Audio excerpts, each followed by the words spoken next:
1974년도에 일본 열도와 또 전 세계를 놀라게 한 사람이 있었습니다. 그 사람은 바로 오노다 소이라는 사람이었습니다. 이 사람은 2차 세계대전이 끝난데도 불구하고 혼자서 32년 동안 전쟁을 계속했던 사람이었습니다. 정확하게 말하면 29년 4개월입니다. 이 오노다 소위는 1944년도 9월 달에 필리핀 루방섬에 배치되어진 정보 장교였습니다. 이 사람은 전쟁을 계속해서 치렀는데 전쟁이 끝났음에도 불구하고 계속 혼자서 필리핀 루방섬에 남아서 사람들과 전쟁을 혼자서 계속해서 치렀습니다. 2차 세계대전이 끝날 때쯤 되어서 연합군이 이제 전쟁이 끝났다, 항복했다는 전단지를 필리핀 루방섬에 다 뿌렸습니다. 그래도 불구하고 이 오노다 소위는 항복하지 않았습니다. 전쟁이 끝난 후에 또 필리핀 정부가 전단지를 뿌립니다. 전쟁이 다 끝났다, 돌아오라. 그런데도 이 사람은 전쟁이 아직 끝나지 않았다 하면서 혼자서 싸웠던 거예요. 그리고 일본 정부와 일본 가족들이 직접 가서 이제 항복해야 된다, 전쟁이 끝났다 라고 이야기했는데 불구하고 여전히 연합군의 계략인 줄로 생각하고 그는 투항하지 않았습니다. 혼자서 산속에 숨어서 그렇게 필리핀 정부와 전쟁을 계속해서 했던 것입니다. 이 소식에 대해서 일본인 스즈키라는 탐험가가 그것을 듣고 너무나 호기심을 가졌어요. 그리고 이 스즈키라는 탐험가가 필리핀 루방섬으로 직접 갑니다. 그리고 오노다 소위를 만납니다. 오노다 소위와 직접 대면하면서 차분하게 앉게하고 대화를 합니다. 그리고 있었던 모든 사정에 대해서 자세하게 다 이야기합니다. 그때서야 오노다 소위는 정말 전쟁이 끝이 났구나 라는 것을 알게 되었고 필리핀 정부에 투항하게 되었습니다. 이 오노다 소위가 30년 동안 혼자 전쟁을 하면서 죽였던 필리핀 사람은 무려 30명이고 100명이 부상을 당하였어요. 하지만 이 오노다 소위가 그 당시에 마르코스 대통령에게 투항하고 항복하니까 그의 모든 죄를 사면받았습니다. 그리고 그는 다시금 일본으로 자기 가족으로 돌아갈 수가 있었던 것이었습니다. 이 오노다 소위의 이야기는 바로 아직까지 죄의 지배 아래서 죄를 위해서 살아가는 사람들의 비극에 대해서 우리에게 너무나 잘 보여주고 있는 것입니다. 사도 바울은 로마서를 쓰면서 우리 모든 인간들이 다 죄에 빠져 있다는 것을, 구원받을 필요가 있는 사람이라는 것에 대해서 사도 바울은 증거를 하였습니다. 그뿐만 아니라 이런 죄인들을 위하여서 하나님께서 구원의 길을 예비하셨다는 것을 설명하였고 예수님을 믿는 자들에게 의롭다함 받는 하고 사도 바울은 증거를 하였습니다. 그리고 우리가 3주간에 걸쳐서 5장 말씀을 나누었는데 이 5장에 대해서는 믿음으로 의롭다함 받은 사람에 주시는 6가지 구원의 축복들에 대해서 이야기하였고 예수님과 우리가 연합함을 통하여서 이제 새로운 사람이 되었다는 것을 우리에게 사도 바울은 설명을 합니다. 이렇게 설명하면서 사도 바울은 지난주 5장 20절에 이렇게 말을 하였죠. 율법이 들어온 것은 범죄를 더하게 하려 합니다. 그러나 죄가 더한 곳에 은혜가 더욱 넘쳤다 라고 사도 바울이 죄가 더한 곳에 은혜가 더욱 넘쳤다 하면서 그렇게 사도 바울이 증거를 하였는데 이 로마서 5장 20절 말씀에 대한 이 사도 바울의 말에 대한 반발한 사람들이 두 사람들이 있었습니다. 한 사람들은 누군가 하면 바로 율법주의자들이었어요. 자신들은 율법을 열심히 지키면 하나님 앞에 어렵다함 받는다고 생각하였고 율법을 열심히 지켜서 하나님을 기쁘시게 하려고 하였는데 사도 바울은 율법은 죄를 범하게 하는 것뿐이다. 오직 믿음으로 어렵다함 받는다 라고 주장하니까 율법주의자들은 사도 바울에 대해서 사도 바울 너는 반율법주의자냐 하면서 이렇게 질문을 한 거죠. 또 한 사람 누군가 하면은 죄가 더한 곳에 은혜가 더하니까 우리가 죄를 많이 지으면 하나님이 우리에게 더 은혜 주지 않겠느냐 하면서 죄를 열심히 짓자는 겁니다. 우리가 죄를 짓는 것이 오히려 하나님께 영광이 되는 것이다 하면서 죄를 열심히 짓자. 죄를 짓는 것이 바로 하나님께 영광 돌리는 길이다. 이렇게 생각하면서 이 구절을 잘못되게 해석하는 사람들이 있었습니다. 이 사람들 중에는요, 19세기에서 20세기에 이 러시아를 지배했던 이 로마노프 가문의 종교 고문이었던 라스푸틴이라는 사람이 있었습니다. 이 사람이 무엇을 주장했는가 하면 우리가 죄를 지으면 하나님 우리가 더 주지 않느냐, 또 우리가 죄를 많이 지으면 지을수록 하나님 영광 받는다. 그렇기 때문에 우리는 유별나게 죄를 많이 짓는 사람들이 되어야 된다. 이렇게 잘못된 신학을 사람들에게 주입시킴을 통하여서 사람들로 하여금 죄 짓는데 전혀 두려움을 느끼지 않게 하였습니다. 그러므로 사도 바울은 이런 잘못된 견해에 대해서 오늘 1절 말씀에서 2절에서 그렇게 반론해 나가죠. 1절 말씀 보시면 그런즉 우리가 무슨 말 하리요? 은혜를 더하게 하려고 죄에 거하겠느냐? 사도 바울은 무슨 말 합니까? 아니다! 우리는 은혜를 더하게 하려고 죄에 거할 수 없다 라고 이야기하는 거죠. 죄에 거하다, 이 거하다는 단어는 일부러 특정한 장소를 정해서 영구히 그곳에 사는 것을 거한다는 의미를 가지고 있어요. 고의적으로 또 계속적으로 죄를 짓고 살아가는 것, 어떻게 그렇게 살 수 있겠느냐, 그렇게 사도 바울이 말하면서 2절에서 이렇게 이야기하죠. 그럴 수 없다. 죄에 대하여 죽은 우리가 어찌 그 가운데 더 살겠느냐. 우리가 죄 가운데 계속 살 수가 없다. 왜냐하면 우리는 죄에 대하여서 죽었기 때문에 죄 가운데 살 수 없는 사람들이다 라고 이야기하는 거죠. 누구에 대해 죽었다고요? 죄에 대해서 죽었다는 겁니다. 여러분, 죽음이란 것이 우리에 찾아오면요, 죽음은 모든 법적인 관계를 끊어버립니다. 죽는 그 순간부터 우리가 아무리 다른 사람들에게 빚을 많이 져도 그 빚을 대해서 다 사라지는 거죠. 또 많은 죄를 지었다 할지라도 죽어버리면 그 죄에 대해서 형벌을 받지 않습니다. 그것이 죽음이 가진 효과예요. 죄에 대해 죽는다는 것은 죄에 대해 죽으면 더 이상 죄와 우리는 아무 관계가 없는 그런 사람이 된다는 거죠. 사도 바울은 바로 예수 믿는 우리들은 죄에 대해 죽었기 때문에 죄 안에서 더 이상 살 수 없다 라고 이야기합니다. 그러면서 어디에 산단 말입니까? 우리가 예수 그리스도의 의 안에서 계속해서 살아가는 것이죠. 더 이상 죄 가운데 사는 것이 아니라 예수 믿음을 통하여서 예수님의 의로움이 우리 가운데 들어왔어요. 근데 의로움이 들어왔는데 그래서 끝나는 것이 아니라 계속해서 우리가 의로운 사람, 거룩한 사람으로 변화되어 가는 거죠. 예를 들어 보면 여성들이 임신한 아이를 낳습니다. 생명이 탄생되어지죠. 근데 그 생명이 아기가 어릴 때 그냥 그래 있습니까?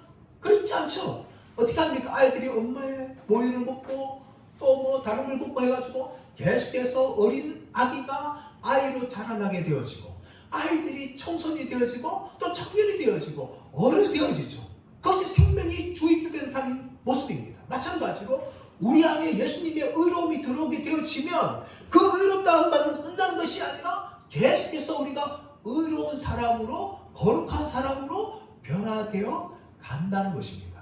그렇기 때문에 이 의로움 받은 우리가 계속해서 죄를 지을 수 없다는 겁니다. 반면에 우리가 예수 믿는다 하면서 여전히 고의적으로 영구적으로 죄 가운데 살아간다는 것은 전혀 우리가 구원받은 사람이 아니라는 것을 이야기합니다. 물론 구원받아도 의롭다 받아도 우리는 죄의 영향을 받습니다. 때로는 넘어지죠. 또 죄의 유혹을 받아서 그렇게 넘어갑니다. 그러나 그 속에서 영구적으로 살아갈 수가 없습니다. 구원받은 사람들은 죄 안에서 그렇게 계속해서 살아가지 않고 날마다 거룩함으로 그렇게 살아가죠. 또 혹이라도 살다가 죄 가운데 빠진다 하더라도 곧장 회개합니다. 내가 또 죄를 지었구나 하면서 내가 죄를 지은 것에 대해서 슬퍼하고 돌이키며 더욱더 예수님을 닮아가려고 많은 노력들을 해나가게 되어지는 것입니다. 이것이 바로 죄에서 해방된 사람들의 모습입니다. 그렇다면 우리가 이렇게 죄에서 해방된 사람으로서 살아가기 위해서 우리에게 있어야 할 것이 두 가지가 있어요. 하나는 무엇인가 하면 우리가 힘써 아는 겁니다. 힘써 아는 거예요. 사도 바울은 힘써 아는 거에 두 가지 이야기하는데, 첫 번째 무엇을 말하는가 하면 그리스도와 합하여서 하나 된 것을 알아야 된다고 이야기합니다. 3절 말씀 볼까요? 3절 같이 읽어보겠습니다. 시작. 무릇 그리스도 예수와 합하여 세례를 받은 우리는 그와 죽으심과 합하여 세례를 받은 줄을 알지 못하느냐. 그리스도 예수와 합하여 세례를 받았다는 거예요. 그리스도와 예수와 합하여 세례를 받았다. 이 세례가 물 세례가 중요하냐, 뿌리는 세례가 중요하냐, 아니면 적시는 세례가 중요하냐, 갖다 묻는 세례가 중요하냐, 아니면 강물에 가가지고 침대개처럼 이렇게 물이 푹 빠졌다 나오는 세례가 중요하냐. 사람들은 세례의 형식이 어떠냐를 굉장히 중요해요. 그래서 침례교는요, 침례 말이 진짜 세례다. 일반 교회에서 이렇게 물 적셔가 주는 세례는 세례가 아니다. 그렇게 침례교는 주장하죠. 그만큼 세례의 형식에 사람들은 목숨을 겁니다.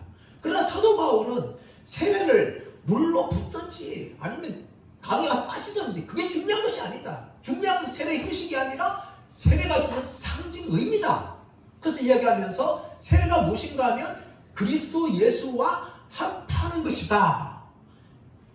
여러분, 이게 뭔가 하면, 합한다는 말이 뭔가 하면 그리스도 예수 속에 들어가는 것, 그리스도 예수와 동시되는 것, 그것이 합하는 거예요. 세례는 무엇인가 하면 그리스도 예수와 동일이 되어지고 그리스도 예수 속 안으로 들어가는 것이 세례예요. 그러므로 물을 적신다든지 아니면 또 침례에 들어가든지 그게 중요한 것이 아니라는 겁니다. 그러므로 여러분, 물세례는 구원의 조건이 아니에요. 우리가 어떤 사람들은 생각해요. 세례받으면 구원받지 않느냐? 아닙니다, 여러분. 세례는 구원과 상관없고 구원받은 사람들이 자신의 믿음을 외적으로 드러내는 표시요, 상징이죠. 만약에 세례가 구원의 조건이라면요, 군대에서 세례받는 수천 명의 사람들은 다 구원받아야 돼요. 진중 세례식이 해마다 있습니다. 그때 되면 막 수천 명이 이렇게 있어요. 목사들 100명 쫙 세가지고 한 사람 한 사람 물 다 세례 가줍니다. 그렇다면 그 사람들 다 구원받아야 될 사람이에요.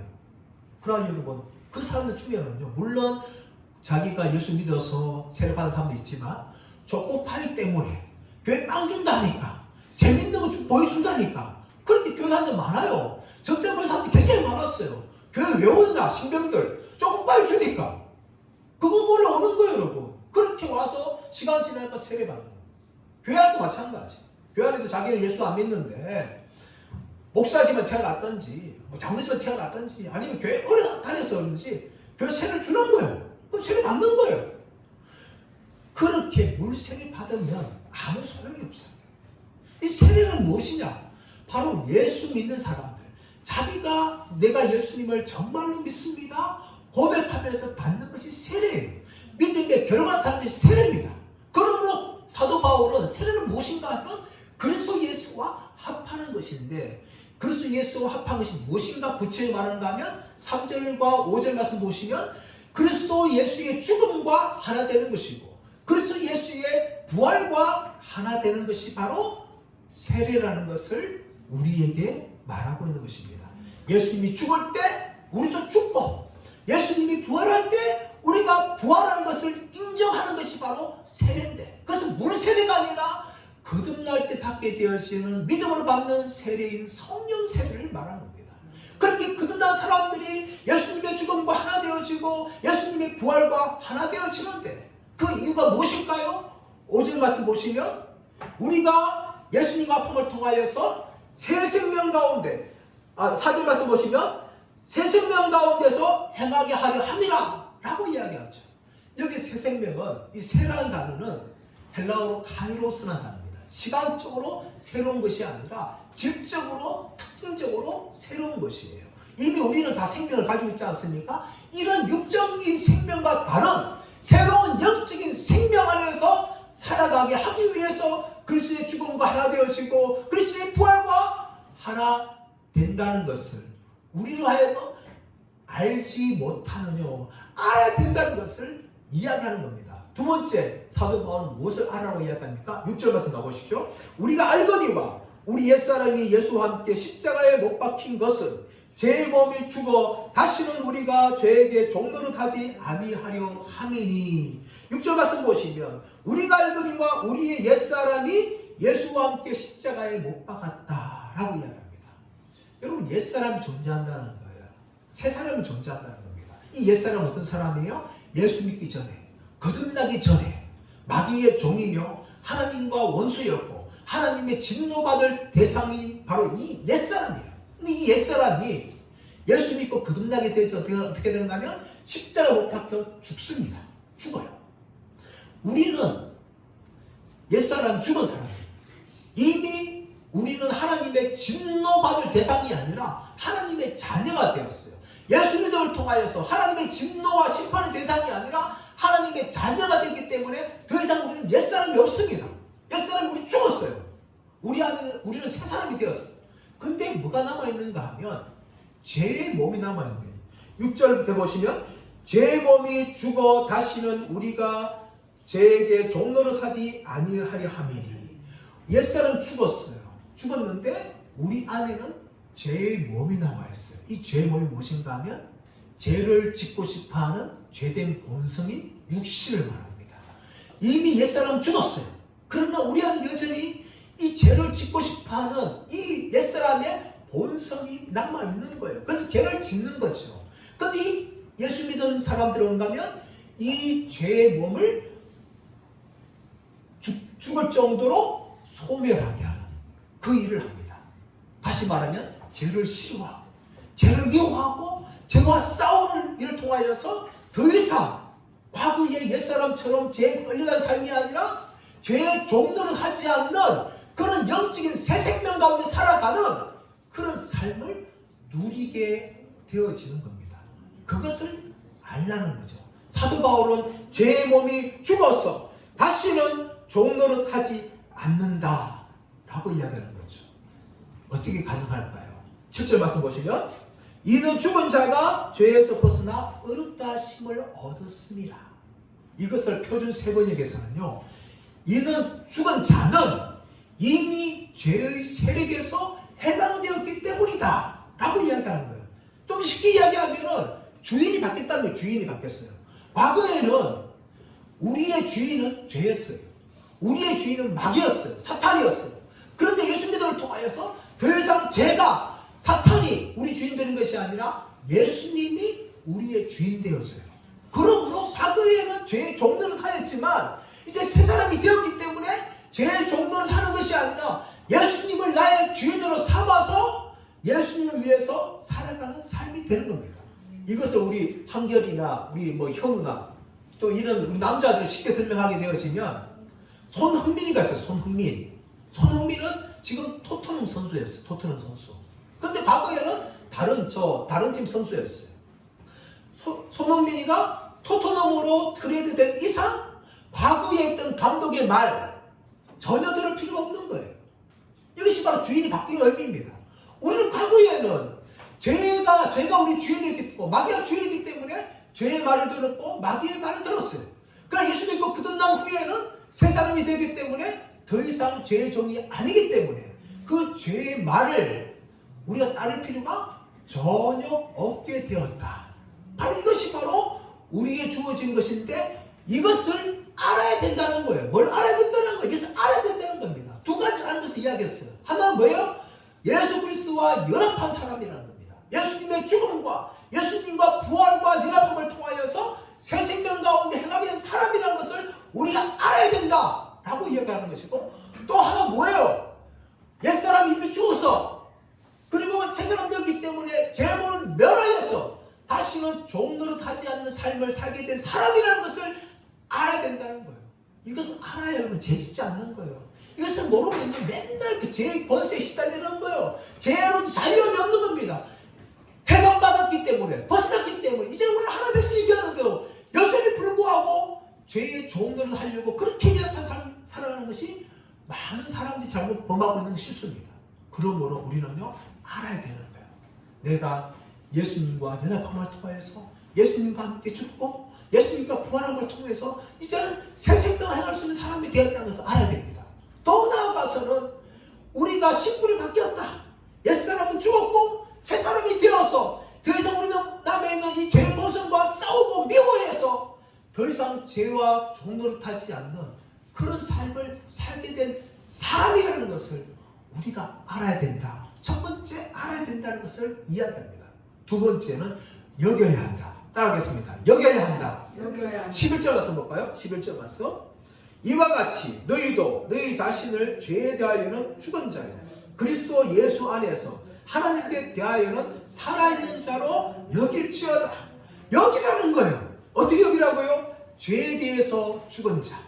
죽으면 관계가 끝난다 이야기했죠. 더 이상 죄의 집을 받지 않습니다. 죄에 대해 죽었어요. 죄로부터 해방되었어요. 그런 다음에 뭡니까? 그리스도 예수 안에서 하나님께 대하여는 살아있는 자로 여겨라 라고 이야기해요. 이 여기라는 단어가 헬라어로 로기조마이라는 단어인데 이것은 회계하는 사람들이 이 회계 이렇게 뭐 계산하는 사람들이 쓰는 용어예요. 예를 들어 가지고 우리의 통장이 있어요. 통장이 있는데 어느 날 회사로부터 한 달 일하고 나니까 월급이 입금되었어요. 통장에 돈이 없을 때는 그 돈이 내 게 아니었어요. 그런데 회사로부터 돈이 입금되니까 그 순간 우리가 어떻게 생겨요? 내 돈이다. 내 돈을 여기는 거죠. 여기지는 거죠. 내가 이제는 돈이 없지만 이제 통장에 들어서 이건 내 돈이라 생각하면서 그 돈에 대해서 확신하는 거죠. 남의 돈 생각하지 않습니다. 회사 돈 생각하지 않아요. 바로 내 돈으로 그렇게 내가 인정하고 확신하고 선언하는 거죠. 그리고 더 나아가서 어떻게 합니까? 그 돈을 내 돈이니까 출금해가지고 마음대로 사용하는 겁니다. 우리가 예수 믿을 때 이것을 해야 된다는 거예요, 여러분.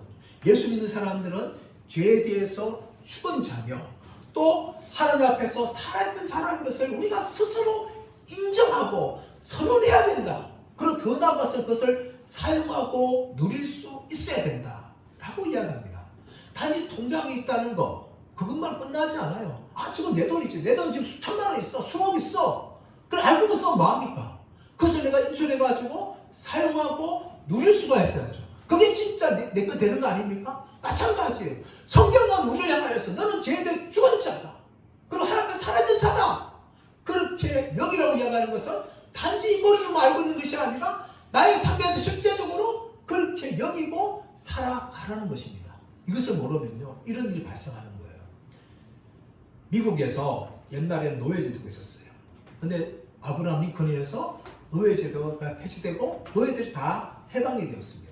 그런데 노예들이요 자신들이 해방되었다는 것을 느끼지 못하는 거예요. 평생 동안 노예로 살아왔기 때문에 자유란 말을 이해를 못하는 거예요. 그리고 누리지 못하는 겁니다. 그래서 그들이 노예가 더 이상 아닌데 불구하고 과거에 노예 주인이 오면은 벌벌 뜨는 거예요. 혹시 저 주인이 나 배추로 때리지 않을까? 그렇게 두려워하는 겁니다. 또 나를 팔아먹지 않을까? 그렇게 두려워하는 거예요. 이것은 무슨 잘못이에요, 여러분? 자기가 노예에서 해방되었다는 것을 알지 못했고 인정하지 못했고 그것을 누리지 못했기 때문입니다. 그러므로 사도 바울은 너희가 더 이상 죄에 대해서 죽은 자라는 것을 여겨라. 그리고 더 나아가서는 그리스도 예수와 함께 살아있는 자로 여겨라 라고 사도 바울이 그렇게 말하고 있는 것입니다. 이것이 어떻게 가능했습니까? 10절 말씀 보시면 그가 죽으심은 죄에 대하여 단번에 죽으시며 그가 살아계심은 하나님께 대하여 살아계심이니 바로 예수님께서 십자가에 죽었는데 단번에 죽으심을 통하여 우리의 죄를 해결하셨습니다. 예수님께서는요 짐승 것처럼 반복해 죽지 않았습니다. 단지 십자가에서 한 번 죽었어요. 그 한 번에 단 한 번의 죽음을 통하여서 모든 인간들의 죄를 다 용서할 수 있는 길을 열어주셨어요. 그뿐만 아니라 3일 만에 부활하심을 통해서 하나님께 살아있게 되었습니다. 마찬가지로 우리가 예수 믿을 때에 우리는 죄에 대하여 단번에 죽습니다. 예수 믿는 그 순간에 우리의 옛사람은 다 죽어버렸습니다. 그리고 난 다음에 하나님 앞에서 산자로서 그 살아있는 자로서의 이 생명을 누리면서 살아가게 되었습니다. 그것이 바로 예수님께서 우리를 위해서 이루신 일인데 우리는 그것을 알고 누릴 수 있는 사람들이 되어야 된다는 것입니다. 이렇게 누릴 때에 우리에게 주어진 유혹이 무엇입니까? 이미 옛사람은 죽었고 또 새 사람이 되었는 우리에게 주어진 유혹이 뭔가 하면 우리가 죄를 짓더라도 그렇게 쉽게 죄에 넘어가지 않는다는 겁니다. 과거에는 옛사람일 때는 예수 믿기 전에는 내가 하고 싶은 대로 죄 짓고 막 살았어요. 그러나 끝난 후에는 죄의 유혹이 찾아온다 할지라도 그 유혹에 쉽게 넘어가지 않습니다. 예를 들면 어거스틴이라는 사람이 있습니다. 유명한 신학자고 교부였던 이 어거스틴. 한때는 정말 방탕한 사람이었어요. 평생 또 하고 싶은 거 다 절벌 다 하며 살았어요. 마음껏 살았어요. 육체적으로 한거 살았어요. 어느 날 어거스틴이 예수 믿고 난 후에 길을 갑니다. 길을 가는데 과거에 어울렸던 그 여자가 어거스틴 알아봤어요. 그러면서 어거스틴 부릅니다. 어거스틴 모른 척하니까 막 따라가면서 어거스틴 바로 나야. 나 모르겠어 하면서 그 여자가 말합니다. 그래서 어거스틴이 그 여자를 말하면서 너는 너지만 나는 내가 아니야 라고 그 여자에게 선언했다는 거예요. 무슨 말입니까? 나는 과거의 어거스틴이 아니라는 거예요. 나는 옛사람이 아니라는 겁니다. 나는 예수 믿어서 새 사람이 되었다라고 어거스틴이 그 여자에게 그렇게 고백하면서 나는 예전처럼 너와 어울리면서 죄를 지을 수 없다 하면서 그 여자를 떠나서 가버렸습니다. 마찬가지입니다. 우리가 예수 믿더라도 여러분 죄는 끊임없이 우리를 유혹합니다. 목사님 저도 넘어지고 여러분들 다 넘어집니다. 그러나 여러분 그 유혹이 온다 할지라도 우리는 그 유혹에 넘어지지 않으려고 발버둥 치죠. 싸웁니다. 그것이 바로 첫 번째 모습이에요. 두 번째 무엇인가 하면 혹시라도 넘어지더라도 우리는 회개의 자리에 나갑니다. 죄를 지어서 크게 넘어졌던 작게 넘어졌던 내 인생 끝났어. 뭐 예수 믿는 다 필요 없어. 제가 돌아갈 거야. 그렇게 하지 않습니다. 죄를 지어도 내가 죄를 지었구나. 내가 이 죄 때문에 하나님이 얼마나 슬퍼하시고 애통하실까 하면서 하나님 마음을 생각하면서 하나님 나가서 자신의 죄를 지음에도 고백하며 회개합니다. 요한 1장 9절 말씀 붙잡으면서 만일 우리가 우리 죄를 자백하면 저는 미쁘시고 그러사 우리 죄를 사하시며 모든 뿌리에서 우리 깨끗게 하실 것이라는 그 말씀 붙잡고 예수님의 십자가를 의지하고 나의 죄를 회개하면서 다시 죄를 짓지 않으려고 새로운 삶을 살아가려고 우리가 발버둥을 치는 것이죠. 세 번째로 우리는 죄를 짓는다 할지라도 우리의 구원은 결코 잃어버리지 않습니다. 또 하나님 은혜에서 버림을 받지 않습니다. 여러분 죄를 짓는다 할지라도 결코 우리는 구원을 잃지 않아요. 어떤 큰 죄를 짓는다 할지라도 심지어 우리가 뭐 큰 실수 어쨌든 간에 살인죄를 짓는다 할지라도 여러분 우리 구원을 잃어버리지 않습니다. 또 어떤 할머니 같은 경우는 연세가 많이 들어가지고 치매 걸려요. 치매 걸려가지고 예수가 누구야? 나 예수 몰라! 하면서 관한 분들이 계세요. 그렇게 된다 할지라도 결코 여러분 구원을 잃지 않습니다. 왜냐하면 이미 우리 예수 믿고 거듭나 살아갔음이 되었기 때문에 우리가 어떤 죄에 빠지고 내가 한데 빠진다 할지라도 결코 우리의 구원을 잃어버리지 않고 하나님의 은혜 가운데서 버림을 당하지 않는다는 겁니다. 그러므로 예수님께서 요한복음 10장 28절 말씀에서 내가 그들에게 영생을 주노니 영원히 멸망치 않을 것이요 내 손에서 빼앗을 자가 아무도 없다라고 그렇게 말씀하십니다. 또 로마서 8장 39절 말씀에서는 그 어떤 다른 피조물이라도 우리를 그리스도 예수 안에 있는 하나님의 사랑에서 끊을 수 없다 하고 분명하게 이야기하는 것입니다. 여러분 그 어떤 것도 죄를 짓는다 할지라도 우리는 결코 하나님께 버림을 받지 않습니다. 여러분 이것을 우리의 것으로 여기고 받아들이고 누리기는 저와 여러분들 되기를 예수의 이름으로 축원합니다. 죄에서 우리는 해방된 사람이에요. 다시 여러분 죄로 돌아가지 마십시오. 아담의 그 옛본성에 여러분 복종하지 마십시오. 그 죄와 더불어 살지 마십시오. 이제 우리가 새로운 생명을 받은 사람이기 때문에 그 새로운 생명의 능력을 가지고 죄와 싸우면서 죄에서 해방된 이 사람의 기쁨과 은혜를 날마다 누리며 살아가시는 저와 여러분들 되시기를 예수의 이름으로 축원합니다.